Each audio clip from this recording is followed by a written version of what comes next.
సరిగ్గా లేకపోతే ప్లాంట్లో ఆడు మన సరైన అవుట్పుట్ ఇవ్వలేడు. కాబట్టి ఆడికి వర్కింగ్ ఎన్విరాన్మెంట్ హోమ్లలోనూ ఇంట్లోనూ కూడా నీట్గా ఉండాలి. అందుకని ఎవరు భార్యలతోటి గొడవ పడకండి దయచేసి. ఒకటి ఫస్ట్ పాయింట్ ఏజ్ అంటే వయసు. మనకి చూడండి 18 years లోపు ఉన్న వర్కర్స్ చేత పనిచేయడం ప్రమాదమే. అలాగని మనకి 60 years దాటిన వ్యక్తుల చేత హార్డ్ కోర్ పనిచేయడం కూడా ప్రమాదమే. హెల్త్ కండిషన్స్, ఆరోగ్యమైన పరిస్థితి, ఆడెప్పుడు దగ్గుతూ తుమ్ముతూ ఉంటే వాడి చేత ఏం పని చేయిస్తాం? ప్రమాదకరం. ఫ్యాక్టరీ ఎన్విరాన్మెంట్, మన ఫ్యాక్టరీ యొక్క పర్యావరణం, ఎప్పుడు డస్ట్ స్మోక్ వస్తుంటే అక్కడ పనిచేయడానికి ఎవరు మనకి ఇష్టపడరు. అది కూడా it may lead psychological accident.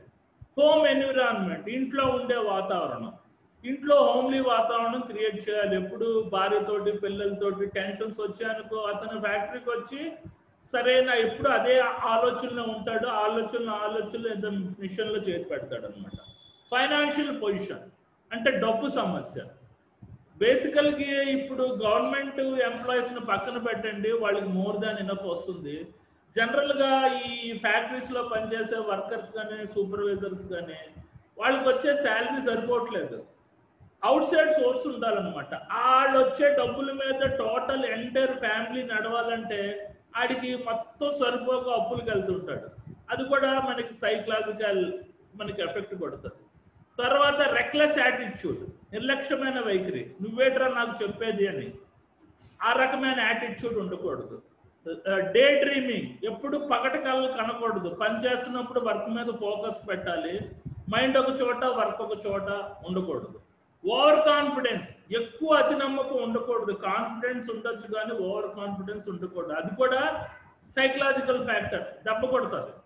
తర్వాత మనకి ఎమోషనల్ ఇన్స్టెబిలిటీ అంటే భావోద్వేగం అదుపు చేసుకోకపోవడం, అది కూడా one of the psychological factor. Dislike of superior, నీ బాస్ నీకు నచ్చకపోవడం, అది కూడా నీ సైకలాజికల్ కండిషన్. మెచ్యువల్ స్టేటస్ అంటే వైవాహ స్థితి. ఇప్పుడు ఫర్ ఎగ్జాంపుల్ ఇద్దరు కాంపిటేటివ్ పర్సన్స్ ఉన్నారు. ఒక టాప్ ఎంఎన్సి కంపెనీకి ఇంటర్వ్యూకి వెళ్ళారు. ఒకడికి పెళ్ళయింది, ఒకడికి పెళ్ళి అవ్వలేదు. ఆ ఇద్దరు ఈక్వల్గా పార్టిసిపేట్ చేశారనమాట. Equal knowledge. మేనేజ్మెంట్ ఎవరిని సెలెక్ట్ చేస్తుంది? పెళ్ళైన వ్యక్తికి. పెళ్లి కాని వ్యక్తిని చూడదు. ఎందుకంటే పెళ్ళైన వ్యక్తికి వన్స్ ఇండస్ట్రీ అయిన తర్వాత ఇంటికి వెళ్తాడు, ఆడికి ఒక హోమ్లీ వాతావరణం ఉంటుంది. ఈ పెళ్లి కానోడు ఇండస్ట్రీ దాటితే ఆడే పబ్లో దూరుతాడో కొంపలో దూరుతాడో వాళ్ళకి తెలియదు. కాబట్టి ఈ మెచ్యువల్ స్టేటస్ అనేది టాప్ ఎంఎన్సి కంపెనీలో చూస్తుంది అనమాట. తర్వాత మనకి ఫిజికల్ ప్రాబ్లం అంటే వైఫల్యం ఉండడం, అది కూడా one of the psychological factor. తర్వాత ఎడిక్షన్ ఆఫ్ ఇంటాక్సికేటెడ్ సబ్స్టెన్స్ అంటే మత్తు బానిసలకి బానిస అవడం, it is also one of the psychological factor. Madam next slide. Okay, ఇప్పటి వరకు మనం ఏం చెప్పుకున్నాం? అన్సేఫ్ యాక్ట్స్ గురించి చెప్పుకున్నాం. అన్సేఫ్ యాక్ట్స్ అంటే తెలిసి చేసిన తప్పులు, మానవ తప్పిదాలు. మానవ తప్పిదాలు రెండు రకాలు: unsafe action factors, psychological and personal factors. అది అయ్యింది. ఇప్పుడు అన్సేఫ్ కండిషన్స్. అన్సేఫ్ కండిషన్స్ అంటే యాజమాన్య లోపాల ద్వారా ఏ రకంగా ప్రమాదాలు జరుగుతాయి. జనరల్గా యాజమాన్య లోపాల ద్వారా ఆల్రెడీ మనం చూసిన యాక్సిడెంట్ రేట్లో 18% ప్రమాదాలు జరుగుతాయి. అంటే మేనేజ్మెంట్ అన్నది ఆడి ఇండస్ట్రీ గురించి కేర్ తీసుకోవాలి. కొన్ని మనకి ఎలక్ట్రికల్ ట్రాన్స్ఫార్మర్స్కి ఫెన్సింగ్ పెట్టరు, రోటరీ పాట్స్కి గార్డింగ్ పెట్టరు, హౌస్ కీపింగ్ సరిగ్గా చేయరు, వెట్ అండ్ స్లిప్పరీ సర్వీసెస్, ఇవన్నీ యాజమాన్య లోపాలు అన్నమాట. ఇవన్నీ మేనేజ్మెంట్ ఓవర్కమ్ చేయాలి. ఎవరి ద్వారా? మీ ద్వారా ఓవర్కమ్ చేయాలి. హెచ్ఎస్సి టీం ద్వారా ఓవర్కమ్ చేయాలి. దీని ద్వారా ఎవరైనా ప్రమాదాలు జరిగి చనిపోతే చూడండి, ఇన్సూరెన్స్ వస్తుంది, కాంపన్సేషన్ ఇస్తుంది. అన్సేఫ్ యాక్ట్స్ ద్వారా ఎవరైనా వ్యక్తి గాయపడిన, ఫెర్టిలిటీ అయినా, ఫెర్టిలిటీ అంటే మరణించిన, ఇన్సూరెన్స్ కాంపన్సేషన్ రాదు. ఇప్పుడు coming to the point, unsafe కండిషన్స్లో first point damaged machinery, equipment, tools. Management పనికిరాని చెత్త మిషనరీ, పనికిరాని పరికరాలు, పనికిరాని పనిముట్లు ఇస్తే it should be unsafe conditions. Poor lighting and insufficient illumination. Light suppose night shift లో పనిచేసే వాళ్ళకి లైటింగ్ సరిగ్గా ప్రొవైడ్ చేయడం, ఇన్సఫిషియంట్ ఇల్యూమినేషన్ అంటే సరిగ్గా వెలుతురు రాకపోవడం, వెలుతురు లేకుండా ప్రొవైడ్ చేయడం, it is also management responsibility. Wet and slippery surfaces అంటే జనరల్గా కిందన టైల్స్ ఉంటాయి కదా, అవి మనకి యాంటీ స్కిడ్ టైల్స్ వేయాలి. యాంటీ స్కిడ్ టైల్స్ వేయడం వల్ల మనకి జారిపోదు. అదైన తర్వాత missing machine guards or improper guarding. ఆ యంత్రాలకి మిషన్ గార్డ్స్ ప్రొవైడ్ చేయకపోవడం, ఇది కంపల్సరీగా all rotary equipment, all static ట్రాన్స్ఫార్మర్స్కి మిషన్ గార్డింగ్ అనేది ప్రొవైడ్ చేయాలి. మిషన్ గార్డింగ్ గురించి మీకు IS 102లో వస్తుంది. అప్పుడు టైప్స్ ఆఫ్ మిషన్ గార్డింగ్ గురించి నేను మీకు డీటెయిల్గా చెప్తాను. తర్వాత ఇన్యాడిక్వేట్ ట్రైనింగ్. ఒక కొత్త ఎలక్ట్రీషియన్స్ వచ్చారు, ఒక వర్కర్స్ వచ్చారు, వాళ్ళు సెమీ స్కిల్ పర్సన్స్, వాళ్ళకి సరిగ్గా ట్రైనింగ్ ఇవ్వకుండా పనిలో పెట్టేస్తే ప్రమాదం. ఇప్పుడు బేసికల్గా ఎలక్ట్రీషియన్ నాలెడ్జ్ లేని అతనికి ఒక ఎక్విప్మెంట్ ఇన్స్టాల్ చేయని చెప్పి ఒక ఎలక్ట్రికల్ ఎక్విప్మెంట్ కమిషన్ చేయనిస్తే అటు రాంగ్ కనెక్షన్స్ ఇస్తాడు. పవర్ ఆన్ చేయగానే మనకి టోటల్ ఎక్విప్మెంట్ కాలిపోతుంది. అలాగా అంటే ఒక వ్యక్తి కాంపిటెంట్ పర్సన్ అయ్యే వరకు శిక్షణ ఇచ్చి తర్వాత అతన్ని పనిలో పెట్టాలి ఎప్పుడు. తర్వాత ఇన్కాంపిటెంట్ సూపర్వైజర్. ఇప్పుడు సూపర్విజన్ అసలు సూపర్వైజర్ అనేటువంటి ఎలాగ ఉండాలి, మాస్టర్ పీస్ అయి ఉండాలి. ఆడు ఆల్మోస్ట్ ఒక 20% 25% లీడ్ చేస్తుంటాడు. అంటే వర్కర్స్కి ఏం డౌట్ వచ్చినా సూపర్వైజర్ మీద రావాలి, కానీ సూపర్వైజర్ వెళ్ళి వర్కర్స్ని అడగకూడదు. మనలో నాలెడ్జ్ ఉంటేనే మనకి గౌరవం ఇస్తారు. సరైన సూపర్వైజర్ లేకపోవడం కూడా అన్సేఫ్ కండిషన్స్. తర్వాత అన్గార్డెడ్ ఎక్స్కవేషన్. ఒక సపోజ్ కాలువలు తవ్వేశారు, గుంతలు తవ్వేశారు, చుట్టూరు ఫెన్సింగ్ చేయకుండా అట్లా వదిలేశారు. హైవే పక్కన గుంత తవ్వేసి వదిలేశారు. రాత్రి వచ్చి లారీలు అందులో వచ్చి పడతాయి. ఏదైనా నువ్వు ఎక్స్కవేషన్ చేసినప్పుడు అక్కడ ఒక సేఫ్టీ సైన్ పెట్టి రౌండ్గా ఫెన్సింగ్ పెట్టామనుకో, ఏ రకమైన ప్రమాదాలు గార్డింగ్ చేయాలన్నమాట. తవ్వుడు గుంతల్ని వాటిని గార్డింగ్ చేయాలి, లేదా ఫెన్సింగ్ పెట్టాలి. అది కూడా unsafe condition. Madam next slide. Okay, missing hazard warning signs అంటే సేఫ్టీ సైన్స్. పనికి తగ్గట్టు సేఫ్టీ సైన్స్ అన్నది ప్రొవైడ్ చేయకపోవడం కూడా it should B unsafe conditions. అంటే కన్ఫైన్డ్ స్పేస్ ఎంట్రీ దగ్గర పనిచేస్తున్నారు అనుకో, దానికి తగ్గ సేఫ్టీ సైన్స్ పెట్టాలి. హజార్డ్స్ సంబంధించిన సేఫ్టీ సైన్స్ పెట్టాలి. హాట్ వర్క్ యాక్టివిటీస్ చేస్తున్నారు, వెల్డింగ్, గ్యాస్ కటింగ్, దానికి సంబంధించిన వార్నింగ్ సైన్స్ ఆ పర్టికులర్ వర్క్ స్టేషన్స్ లో పెట్టాలి. అలా పెట్టకపోవడం కూడా అన్సేఫ్ కండిషన్స్. దయచేసి ఎవరైనా ఉంటే మీ సేఫ్టీ ఆఫీసర్స్ దీని మీద కాన్సన్ట్రేషన్ చేయండి. తర్వాత point, damaged personal protective equipment. పనికిరాని PPE ఇవ్వకూడదు. Personal protective equipment according to the Indian standards allow చేసిన PPE మాత్రమే వర్కర్స్కి ఇవ్వాలి.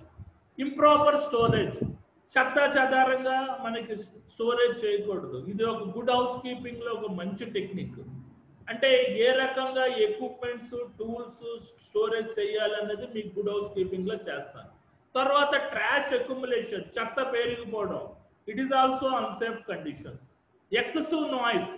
జనరల్గా 90 డెసిమల్ కంటే ఎక్కువ ఉంటే అందరికీ ఇయర్ మఫ్స్ ప్రొవైడ్ చేయాలి. సౌండ్ పొల్యూషన్ అన్నది 90 డెసిమల్స్ దాటి ఉండకూడదు. అది కూడా అన్సేఫ్ కండిషన్. అన్లేబుల్డ్ కెమికల్స్, ఇది చాలా ఇంపార్టెంట్. ఇందులో కెమికల్స్ ఉంటాయి. మన కెమికల్ ఇండస్ట్రీస్లో కెమికల్స్ మీద ప్రయోగాలు చేస్తారు. కెమికల్స్ 4 రకాలు. ఒక కెమికల్ ఫైర్ హజార్డ్స్ క్రియేట్ చేస్తాయి, దానికి రెడ్ కలర్ వేయాలి.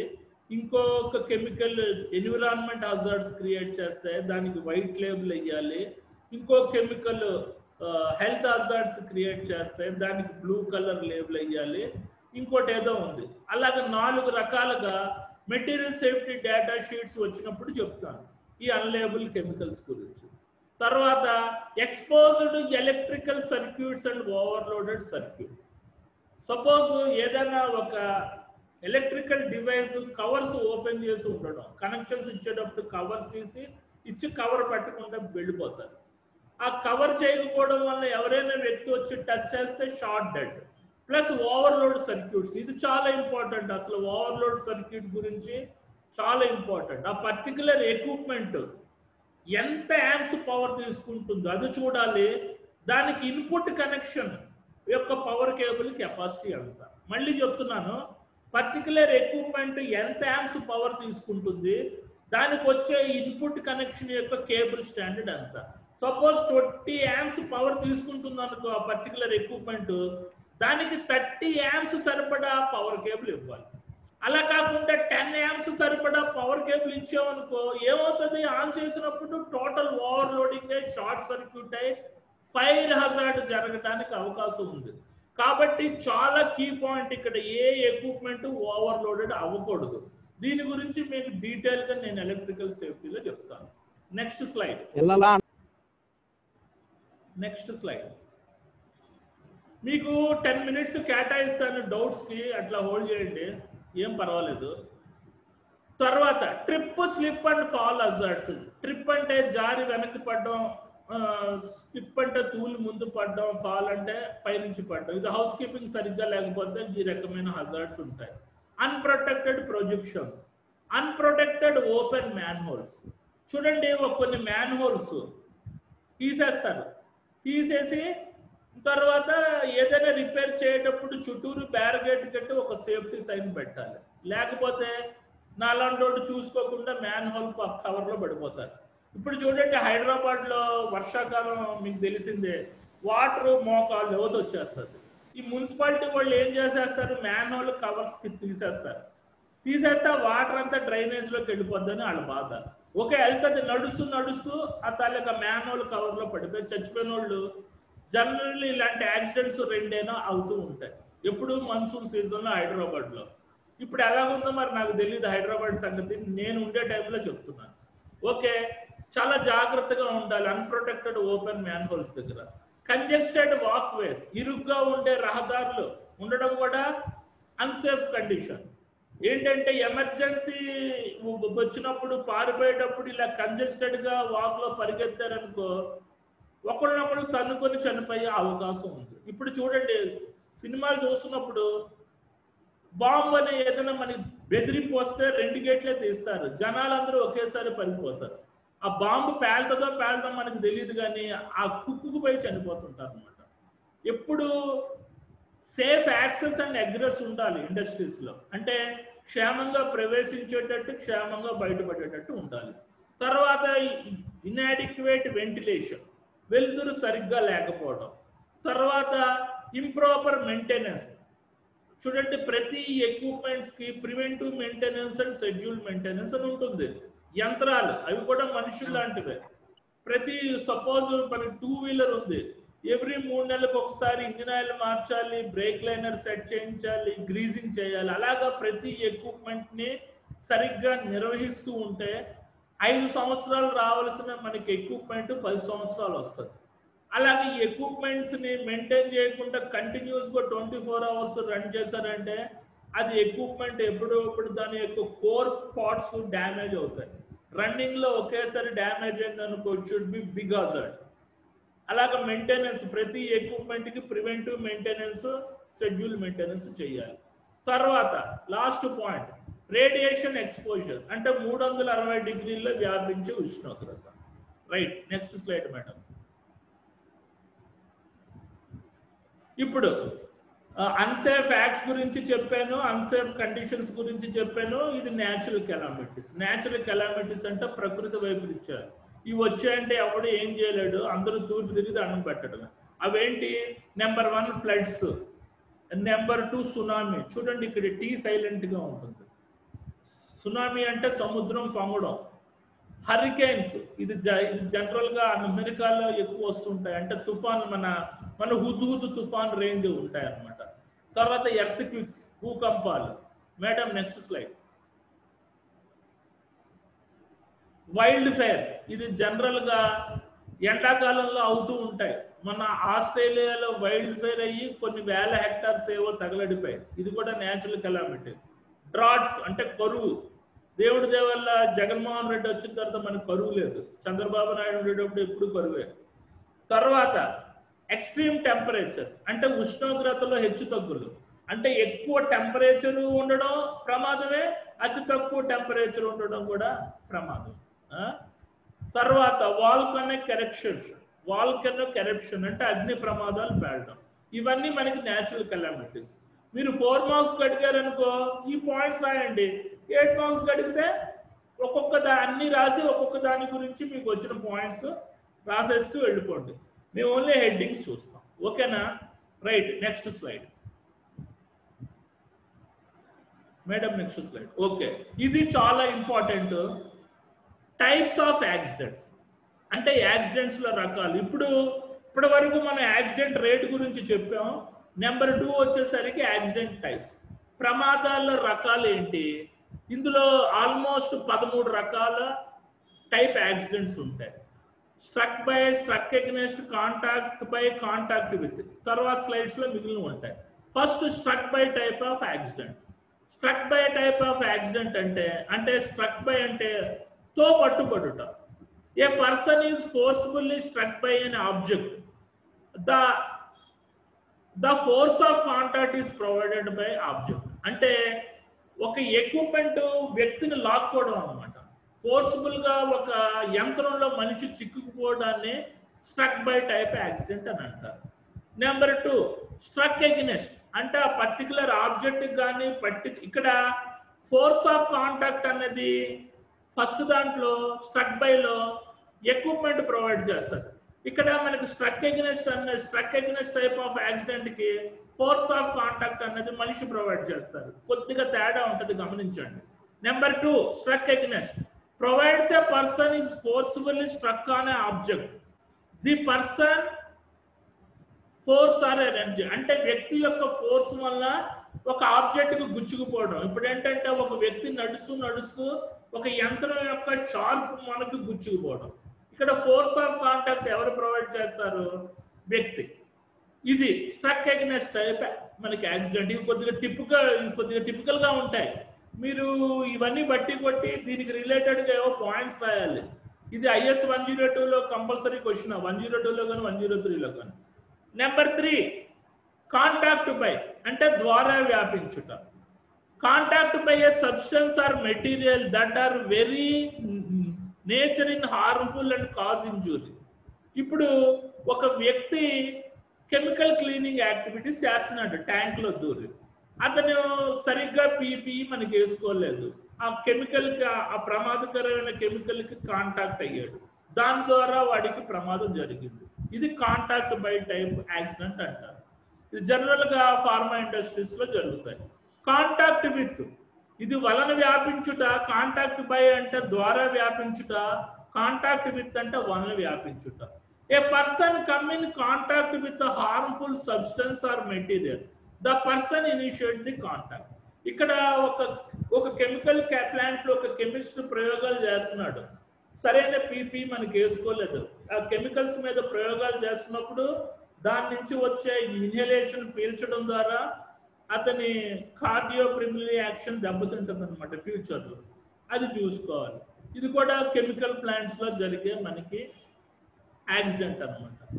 Okay, next slide madam. Okay, 4AA. ఇప్పుడు నెంబర్ 5 ఏంటి? Caught on type accident. Number 6 caught in type accident. Number 7 caught between type accident. Okay, ఇప్పుడు కాటాన్ టైప్ మనకి యాక్సిడెంట్ గురించి చెప్తున్నాను. A person or part of his clothing or equipment caught in an object. It is either moving or stationary. This may cause person to lose his balance and fall and he pulled into a mission or suffer other times loss. Cotton type accident అంటే ఏంటమ్మా? చూడండి, ఒక వ్యక్తి ఇలాగా మనకి loose clothing వేసుకొని ఒక lathe machine మీద, ఒక మిల్లింగ్ మిషన్ మీద పనిచేస్తున్నాడు. మనకి లేత్ మిషన్స్ లో ఏంటి, రోటరీ పార్ట్స్ ఉంటాయి. టక్కుమని ఆ రోటరీ పార్ట్ లాగేసి టోటల్ ఎక్విప్మెంట్ లాగేస్తుంది. లాగేయడం వల్ల ఆడి హ్యాండ్ అయినా పోవచ్చు, లేకపోతే మనిషి చాలా డ్యామేజ్ అవడానికి, ఫెర్టిలిటీ అవడానికి అవకాశం ఉంది. కాబట్టి ఈ ప్రాబ్లం మీరు ఓవర్కమ్ చేయాలి. దీన్ని కాటన్ టైప్ యాక్సిడెంట్ అని అంటారు. తర్వాత పాయింట్ 4, 5, ఇది 5వది, ఇది 6వది. Caught in type accident. కాట్ ఏంటంటే a person or part of him is trapped or otherwise caught in open or మనకి ఎన్క్లోజర్. ఇప్పుడు కన్స్ట్రక్షన్ యాక్టివిటీస్లో కొంతమంది ఫోన్లో మాట్లాడుతూ ఆ తల్లికి లిఫ్ట్ బొక్కలో పడిపోయి చచ్చిపోతుంటారు. చాలా ప్రమాదాలు. అంటే ఆ తల్లికి లిఫ్ట్ బొక్క అనేది మీరు ప్రాపర్గా ఏంటి ఫెన్సింగ్ చేయాలి, గార్డింగ్ చేయాలి. దాన్ని టాప్ రైలు మిడ్ రైలు తోటి ఒక ఐరన్ గ్రిల్స్ తోటి ఫ్యాబ్రికేషన్ చేసి అలాగ హోల్స్లో పడిపోకుండా చూడాలి. కొంతమంది తెరిచున్న మ్యాన్ హోల్ కవర్లో పడిపోతుంటారు. ఇది ఆ టైప్కి వస్తుంది అనమాట, కాటన్ టైప్ ఆఫ్ మనకి యాక్సిడెంట్. తర్వాత 6th caught between a person is crushed, pinched or otherwise between a moving and a stationary object or between 2 moving object. ఒక వ్యక్తి ఒక రెండు మూవింగ్ పార్ట్స్ మధ్య కానీ ఒక ఫిక్స్డ్ పార్ట్ మూవింగ్ పార్ట్ మధ్యలో కానీ పడి మనిషి నజ్జు అయిపోవడం, పించ్ అయిపోవడం అంటే అతుక్కుపోవడం, పిండి అయిపోవడాన్ని కాట్ బిట్వీన్ టైప్ యాక్సిడెంట్ అని అంటారు. ఎందుకు ఈ టైప్స్ ఆఫ్ యాక్సిడెంట్స్ గురించి మీకు డీటెయిల్గా చెప్తున్నానంటే మీరు యాక్సిడెంట్ ఇన్వెస్టిగేషన్ రిపోర్ట్లో అది అసలు ఏ టైప్ ఆఫ్ యాక్సిడెంట్ అన్నది క్లియర్గా రాయాలి. సెకండ్ పాయింట్ ఏంటి, అన్సేఫ్ యాక్ట్ ద్వారా జరిగిందా అన్సేఫ్ కండిషన్ ద్వారా జరిగిందా అన్నది రాయాలి. ఈ పాయింట్స్ అన్ని మీకు వస్తాయి అన్నమాట. Madam next slide.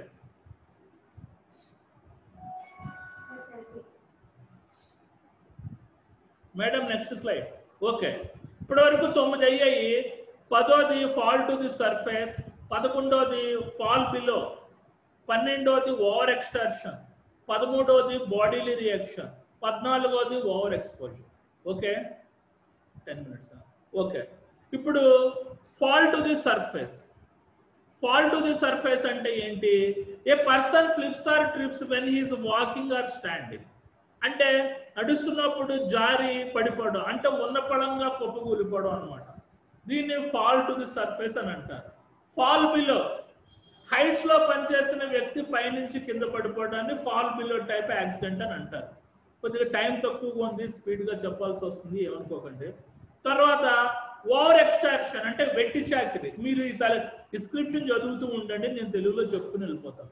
Over extraction అంటే వెట్టి చాకిరి. ఇప్పుడు మీకు కేజీహెచ్లో చూడండి ఎలా కేజీహెచ్ సినిమా చూసారా, అందులో కొంతమంది ఆ గోల్డ్ మైన్స్లో పనిచేస్తుంటారు కదా, అదనమాట వెట్టి చాకిరి.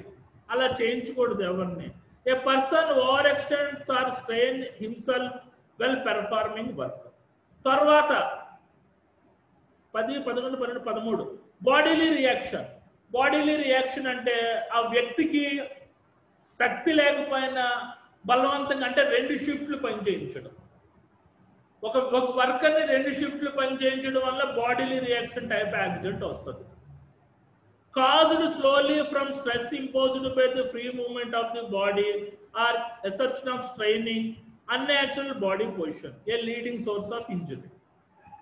తర్వాత ఓవర్ ఎక్స్పోజర్ అంటే తీవ్రంగా బహిర్గతం అవ్వడం. జనరల్గా ఇండోర్లో పనిచేసేటోళ్ళు అంటే బయట అట్మాస్ఫియర్లో పనిచేసేటోళ్ళు తీవ్రంగా హీట్కి బహిర్గతం అవుతారు. హీట్ ఇంజన్స్ దగ్గర పనిచేసేటోళ్ళు మనకు ఆ హీట్కి తొందరగా బహిర్గతం అవుతారు. అంటే ఎక్కడ ప్రమాదం జరిగే అవకాశం ఉంది, అవుట్ సైడ్లో హీట్ ఇంజన్స్ దగ్గర, ఫర్నేస్ దగ్గర, అంటే తీవ్రంగా ఉష్ణోగ్రత ఉండే ప్రాంతాల్లో పనిచేసేటోళ్ళకి ఈ రకమైన ప్రమాదాలు జరుగుతుంటాయి. Madam next slide. Next slide. Okay, ఇప్పటి వరకు types of accidents. Types of accidents 14 రకాలు రాసుకొని ఒకదాని గురించి 2-3 పాయింట్స్ జనరేట్ చేస్తే మీకు 10కి 8 to 9 మార్క్స్ ఈజీగా పడతాయి. ఇప్పుడు క్లాసిఫికేషన్స్ ఆఫ్ యాక్సిడెంట్స్ చూడండి. టైప్స్ అంటే రకాలు, మనకి క్లాసిఫికేషన్ అంటే వర్గీకరణ. టైప్స్కి క్లాసిఫికేషన్, క్లాసిఫికేషన్స్కి టైప్స్ రాయకండి. క్లాసిఫికేషన్ అంటే వర్గీకరణ. Accidents can be classified in various such as based on the magnitude of the danger or to the life and property. అంటే ప్రమాదాలు ఏ రకంగా వర్గీకరించారంటే దాని యొక్క పరిమాణం బట్టి వర్గీకరించారు. ఏ రకంగా పరిమాణం డ్యామేజ్ వర్కర్కి ప్రాపర్టీకి చేస్తుంది అన్న దాని మీద యాక్సిడెంట్లు వర్గీకరించారు. ఇందులో ఏంటి, number 1 minor accident, light injury. ఇది నెంబర్ 2 ఏంటి మోడరేట్ యాక్సిడెంట్, అంటే బ్లీడింగ్ రావడాన్ని మోడరేట్ యాక్సిడెంట్ అని అంటారు. మళ్ళీ లేకపోతే బొమ్మికలు ఎరగడాన్ని, ఎముకలు ఫ్రాక్చర్ అవడాన్ని మోడరేట్ యాక్సిడెంట్ అని అంటారు. నెంబర్ 3 మేజర్ యాక్సిడెంట్, ఇది ఏదైనా వ్యక్తి చనిపోయినా లేకపోతే ఒక టోటల్ ఎక్విప్మెంట్ లాస్ అయినా దీన్ని మేజర్ యాక్సిడెంట్ అని అంటారు. నెంబర్ 4 డిజాస్టర్, అంటే విపత్తు రావడం.